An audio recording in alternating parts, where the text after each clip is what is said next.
बिहार विधानसभा चुनाव में वोटिंग ने पुराने सारे रिकॉर्ड तोड़ दिए हैं। बिहार में 66.91% मतदान हुआ। अभी सभी सियासी दल रिकॉर्ड तोड़ वोटिंग को अपने पक्ष में बता रहे हैं। बीजेपी सांसद संजय जायसवाल ने कहा कि एनडीए के पक्ष में आंधी चल रही है, तो कांग्रेस के अशोक गहलोत ने दावा किया कि महागठबंधन की सरकार बिहार में बनने जा रही है। बिहार में रिकॉर्ड तोड़ वोटिंग के आखिर क्या मायने हैं? आमतौर पर ऐसा समझा जाता है कि अतीत में किसी चुनाव में वोटिंग प्रतिशत पिछले चुनाव के मुकाबले ज्यादा है तो यह बदलाव का संकेत होगा, लेकिन हमेशा ऐसा नहीं होता।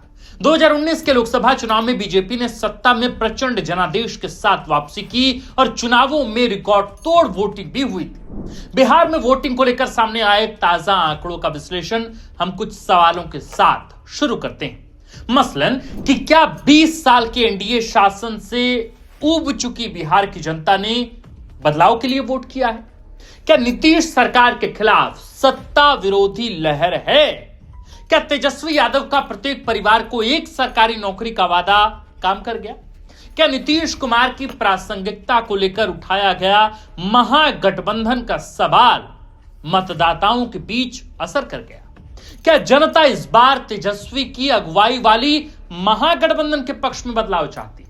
यह सवाल है कि क्या एनडीए सरकार द्वारा चुनाव में एन पहले करीब 1.5 करोड़ महिलाओं के खाते में 10,000 रुपए की एक मुश्त राशि भेजने की रणनीति काम कर गई? क्या महिलाओं के लिए सरकारी नौकरी में आरक्षण का दायरा 33 से 35% करने का वादा ही काम कर गया? क्या जीविका दीदी, आंगनबाड़ी सेविका, एएनएम और नाइट गार्ड्स का मानदेय बढ़ाना एनडीए के लिए फायदे का सौदा रहा और इस मतदाता वर्ग ने बढ़ चढ़कर मतदान किया? क्या एनडीए द्वारा जंगल राज और सुशासन को लेकर गढ़ा गया नैरेटिव जनता को प्रभावित कर गया और उन्होंने नीतीश सरकार को बनाए रखने के लिए बढ़ चढ़कर मतदान किया? या किसमें तीसरा फैक्टर भी है? क्या महागठबंधन और एनडीए से इतर जनसुराज को विकल्प के रूप में मौका देने के लिए जनता ने बढ़ चढ़कर वोट किया? क्या रोजगार, पलायन, बेकारी, औद्योगिकीकरण, कृषि विकास, स्वास्थ्य, शिक्षा व्यवस्था में गुणवत्तापूर्ण सुधार और प्रवासी श्रमिकों को बिहार में ही रोकने के प्रशांत किशोर के वादे ने जनता को जनसुराज के पक्ष में बदलाव के लिए वोट करने को प्रेरित किया, जिसकी वजह से मतदान प्रतिशत में अभूतपूर्व इजाफा दर्ज किया गया है? क्या इन सब के इतर वोटिंग की टाइमिंग ने मतदान प्रतिशत बढ़ाने में योगदान दिया है? गौरतलब है कि बिहार चुनाव के पहले चरण यानी कि 6 नवंबर को 64.66% मतदान हुआ था। सियासी जानकारों ने इसका विश्लेषण अलग अलग तरीके से किया है। सियासी जानकारों का एक धड़ा इसे बदलाव के संकेत के रूप में देखता है। उनका मानना है कि महागठबंधन में मुख्यमंत्री पद को लेकर अस्पष्टता है। उन्होंने सर्वसम्मति से तेजस्वी यादव को मुख्यमंत्री चेहरा घोषित कर दिया, जबकि एनडीए में नीतीश कुमार के नाम पर उहापोह की स्थिति बनी रही। केंद्रीय मंत्री अमित शाह कहते तो हैं कि हम नीतीश कुमार के चेहरे पर चुनाव लड़ रहे हैं, लेकिन मुख्यमंत्री चेहरे के सवाल पर कह गए कि चुनाव बाद घटक दल मिलकर यह तय कर लेंगे। महागठबंधन ने इसे मुद्दा बनाया और नीतीश कुमार के स्वास्थ्य को भी निशाना बनाया। नीतीश की अगुवाई वाली एनडीए सरकार के 20 साल हो चुके हैं और किसी भी प्रदेश में 4 कार्यकाल देख चुकी सरकार के खिलाफ जनता के बीच एंटी इनकम्बेंसी होती ही है। वे सत्ता में नयापन चाहते हैं। इसके इतर तेजस्वी के नेतृत्व में आरजेडी को जंगल राज वाली छवि से बाहर निकालने की कोशिश भी सफल होती दिखती है। पिछले चुनाव में भी आरजेडी सर्वाधिक 75 सीट जीतकर सबसे बड़ी पार्टी बनी थी। वह तो खामियाजा कांग्रेस के खराब प्रदर्शन का भुगतना पड़ा। तेजस्वी यादव महज 12,000 वोट से सरकार बनाने से चूक गए थे। सियासी जानकारों का कहना है कि यदि बढ़ी हुई वोटिंग सत्ता में बदलाव का संकेत है तो इसका सबसे बड़ा कारण तेजस्वी यादव का सरकारी नौकरियों का वादा है। तेजस्वी यादव ने वादा किया है कि महागठबंधन की नई सरकार के कार्यकाल के पहले 20 महीने में ही बिहार के प्रत्येक परिवार के एक सदस्य को सरकारी नौकरी दी जाएगी। बिहार में पलायन रोकने के लिए आईटी हब और एजुकेशन सिटी बनेगी। सुपर स्पेशलिटी हॉस्पिटल और एग्रो बेस्ड इंडस्ट्री यानी कृषि आधारित उद्योगों की स्थापना का वादा उन्होंने किया है। यदि बढ़ी हुई वोटिंग को महिलाओं द्वारा ज्यादा संख्या में मतदान के दृष्टिकोण से समझे तो महागठबंधन द्वारा माई बहिन मान योजना का अहम योगदान हो सकता है। दरअसल तेजस्वी यादव ने वादा किया है कि यदि महागठबंधन की सरकार बनी तो महिलाओं को प्रतिमाह 2500 रुपए दिए जाएंगे। इस तरह की योजनाओं ने झारखंड में महागठबंधन तो वहीं राजस्थान, मध्य प्रदेश, हरियाणा, महाराष्ट्र, उड़ीसा और छत्तीसगढ़ में एनडीए गठबंधन को निर्णायक फायदा पहुंचाया है। कुछ सियासी जानकारों का ऐसा मानना है कि तेजस्वी के पक्ष में सत्ता में बदलाव की संभावना के मद्देनजर यादव और मुस्लिम मतदाताओं ने महागठबंधन के पक्ष में आक्रामक वोटिंग की। विशेष गहन मतदाता पुनरीक्षण को लेकर समुदाय विशेष के मन में जन्मी आशंकाओं ने भी उनको महागठबंधन के पक्ष में वोटिंग के लिए प्रेरित किया होगा। इस बार राहुल गांधी और तेजस्वी यादव के नेतृत्व में महागठबंधन ने काफी आक्रामक प्रचार अभियान चलाया है, जिसका असर वोटिंग प्रतिशत में वृद्धि के रूप में देखा जा सकता है। कांग्रेस नेता और राजस्थान के पूर्व मुख्यमंत्री अशोक गहलोत ने दावा किया है कि बढ़ी हुई वोटिंग सत्ता में बदलाव का संकेत है।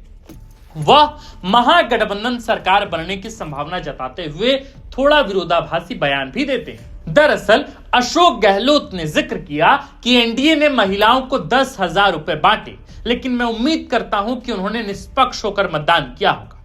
अशोक गहलोत के बयान से ऐसा लगता है कि उनको संदेह कि एनडीए सरकार द्वारा करीब 1.5 करोड़ महिलाओं को 10,000 रुपए की एकमुश्त राशि दिए जाने से इन महिलाओं का वोट महागठबंधन के खिलाफ जा सकता है। वे चुनाव आयोग पर भी क्षुब्ध नजर आए हैं। कुछ सियासी जानकारों का ऐसा मानना है कि बिहार में हुई बंपर वोटिंग दरअसल एनडीए के पक्ष में हुई है और इसका बड़ा कारण है मुख्यमंत्री महिला रोजगार योजना। इस योजना के तहत नीतीश सरकार ने बिहार के करीब 1.5 करोड़ महिलाओं को 10-10 हजार रुपए की राशि एक मुश्त दी है।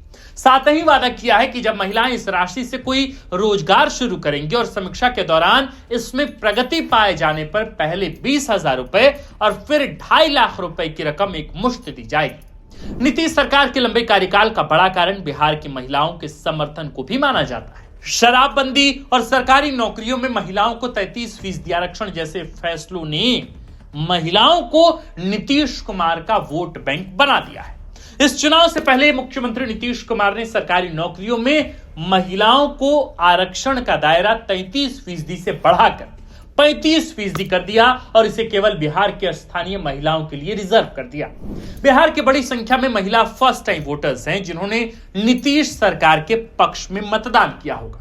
नीतीश सरकार ने चुनाव की घोषणा से ऐन पहले सोइया, रात्रि पहरी, शिक्षा मित्र, शारीरिक शिक्षा एवं स्वास्थ्य अनुदेशकों, आंगनबाड़ी सेविका सहायिका और लैब टेक्नीशियन के मानदेय में वृद्धि कर दी। इनकी कुल संख्या जोड़ दें तो सम्मिलित रूप से लाखों मतदाता होते हैं और अनुमान है कि उन्होंने नीतीश सरकार के पक्ष में मतदान किया होगा। बिहार के आम जनमानस में लालू प्रसाद यादव और राबड़ी देवी के कार्यकाल की बुरी यादें हैं और बीजेपी ने जंगल राज को मुद्दा बना लिया। पीएम मोदी ने महागठबंधन को कट्टों की सरकार तक कह डाला। सियासी जानकारों का मानना है कि जंगल राज की अवधारणा से भयभीत मतदाताओं ने भी सुशासन के नारे से प्रभावित होकर एनडीए के पक्ष में मतदान किया होगा। केंद्र सरकार की तरफ से भी बिहार में कुछ बड़ी परियोजनाओं का शुभारंभ हुआ, जिनमें पटना के बाद 4 नए शहरों में मेट्रो, रेल, मखाना बोर्ड का गठन, एयरपोर्ट जैसी सुविधाएं शामिल।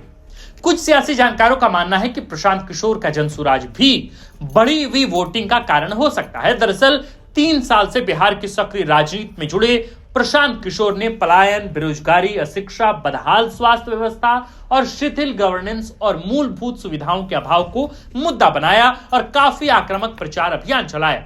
उनका फोकस मुख्य रूप से प्रवासी श्रमिकों पर रहा। आंकड़ों के हिसाब से बिहार में पंजीकृत प्रवासी श्रमिकों की संख्या करीब 2.5 करोड़ है। इनमें उन प्रवासी मजदूरों को भी जोड़ लीजिए जो बिहार के श्रम विभाग में पंजीकृत नहीं। प्रशांत किशोर ने वादा किया कि यदि उनकी सरकार बनी तो प्रवासी श्रमिकों का पलायन रुकेगा। प्रशांत किशोर अतीत में चुनावी रणनीतिकार रह चुके हैं। 2014 में मोदी सरकार के गठन में उनकी महती भूमिका बताई जाती है। वह जेडीयू के उपाध्यक्ष भी रह चुके हैं। संभव है कि युवा मतदाताओं ने महागठबंधन और एनडीए से इतर तीसरे विकल्प के रूप में जनसुराज के पक्ष में मतदान किया, ज्यादा संख्या में वोटिंग की हो। दरअसल वोटिंग जब बदलाव के लिए होता है तो मतदाता बड़ी संख्या में बाहर निकलते हैं। तो क्या प्रशांत किशोर बढ़ी हुई वोटिंग प्रतिशत का कारण है? वहीं कुछ सियासी जानकार चुनाव की टाइमिंग को बढ़े हुए वोटिंग प्रतिशत से जोड़ते हैं। उनका कहना है या मानना है कि 28 अक्टूबर को छठ महापर्व खत्म हुआ और 6 नवंबर को ही पहले चरण की वोटिंग थी। छठ महापर्व में देश के प्रत्येक कोने में रोजगार की तलाश में गया बिहारी घर लौटता है। बिहार की ओर आने वाली ट्रेनों की भीड़ इस बात की तस्दीक करती है।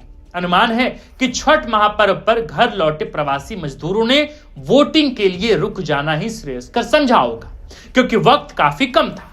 प्रवासी श्रमिकों ने वोटिंग के बाद ही वापस लौटने का सोचा होगा, क्योंकि छठ महापर्व और पहले चरण की वोटिंग के बीच महज हफ्ते भर का ही अंतर था। संभव है कि प्रवासी मजदूरों की वजह से बिहार में रिकॉर्ड तोड़ वोटिंग हुई होगी। निश्चित ही यह मतदान अभूतपूर्व है। गौरतलब है कि बिहार चुनाव में 2 चरणों में वोटिंग हुई। पहले चरण में बिहार के 18 जिलों की 121 सीटों पर वोटिंग हुई, जबकि दूसरे चरण में 22 जिलों की 122 सीटों पर वोटिंग हुई। पहले चरण में 64.66% वोटिंग हुई। वहीं ओवरऑल वोटिंग की बात की जाए तो बिहार में 66.91% वोटिंग हुई। बीजेपी सांसद संजय जायसवाल ने इसे एनडीए के पक्ष में आंधिक करार देते हुए प्रचंड जनादेश से सत्ता में वापसी का दावा किया। उप मुख्यमंत्री सम्राट चौधरी ने कहा कि जनता एनडीए को 2/3 बहुमत दिलाने के काम में लगी। बिल्कुल दिलचस्प है कि वोटिंग के बाद तमाम एग्जिट पोल्स में एनडीए सरकार की वापसी होती दिख रही है, लेकिन सबसे बड़ी पार्टी के रूप में आरजेडी का नाम ऊपर आ रहा है। एग्जिट पोल्स की माने तो बिहार में जनसुराज का प्रभाव नहीं है, लेकिन प्रशांत किशोर इससे इत्तेफाक नहीं रखते। गौरतलब है कि बंगाल विधानसभा चुनाव में भी एग्जिट पोल बीजेपी की सरकार बनने का दावा कर रही थी, लेकिन प्रशांत किशोर ने ममता बनर्जी सरकार की भविष्यवाणी की थी, जो सही साबित हुई। हरियाणा में भी एग्जिट पोल से इतर आंकड़े आए थे जो चौंकाने वाले थे। आप जो कुछ भी सोचते हो हमें कमेंट में लिखकर जरूर बताएं। आप देख रहे थे द फोर्थ पिलर। हमारा नाम आकाश आनंद है, कैमरे के पीछे मनीष, और इस कंटेंट को, रिसर्च को, स्क्रिप्ट को लिखा है हमारे प्रिय साथी और कंटेंट हेड सुरेश ठाकुर ने। शुक्रिया।